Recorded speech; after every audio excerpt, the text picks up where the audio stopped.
about 6 months before I came here to live and develop this children's home. It's called True Moon.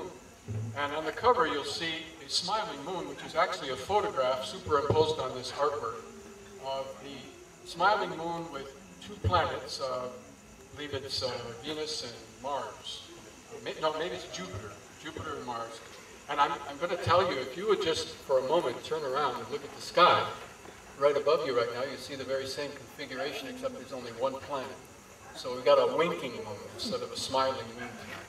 But that's the very moon that the children called me out of the house. I was having supper. Said, "Papa, Papa, come and see."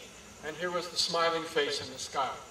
Well, the first line of my book, written in Seattle, where we do not have smiling crescent moons. We have ears for crescent moons in the Pacific Northwest.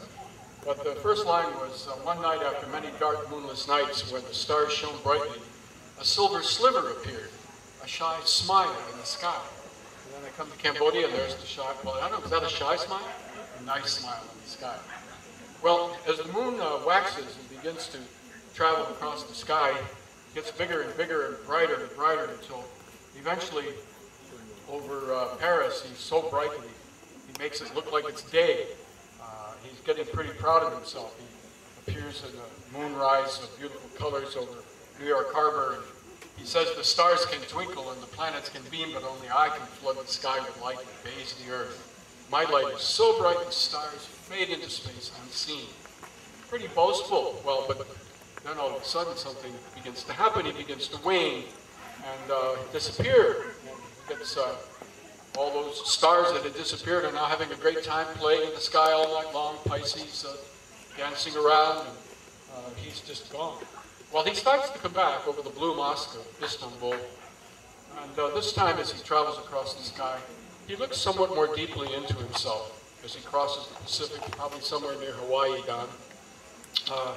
He looks more deeply into himself, and he discovers that he doesn't have his own light. That all his light comes from the sun. He just is reflecting the light of the sun, whereas the stars and the planets have their own light. So now he's really kind of depressed. This is over Portland, Oregon, where my artist is from. She did a beautiful job illustrating. Well, then there's a new moon over the Great Wall of China, and as he returns over the skies of Moscow, he looks even more deeply into himself. And this time, he realizes that he has his place in the universe, along with the stars and the planets. He gives people a reason to gaze and a chance to dance. He gives the tides a way to rise, to cleanse the shores. He even gives this beautiful flower, the night-blooming cereus, which also blooms in Hawaii and here in Southeast Asia. It only blooms on a full moon night. So they need him. He's interconnected and interbeing with everything in the universe as one.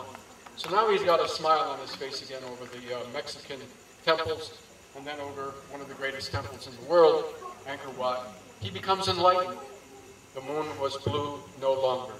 It was a true moon. So this is the story of True Moon, a children's book, but I think you can see as well a tale for adults about discovering our true self.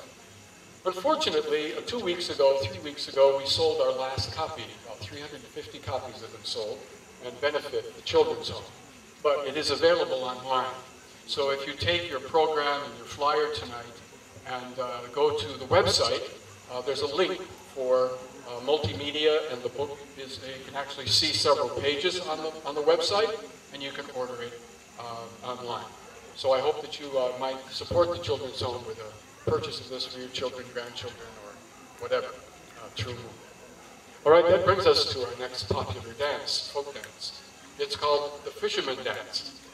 Again, many of you may have had a chance to go out to the Tonle Sap Lake, where you see fishermen in their floating villages and all the way up the river to Battambang. Some of you maybe have taken that trip.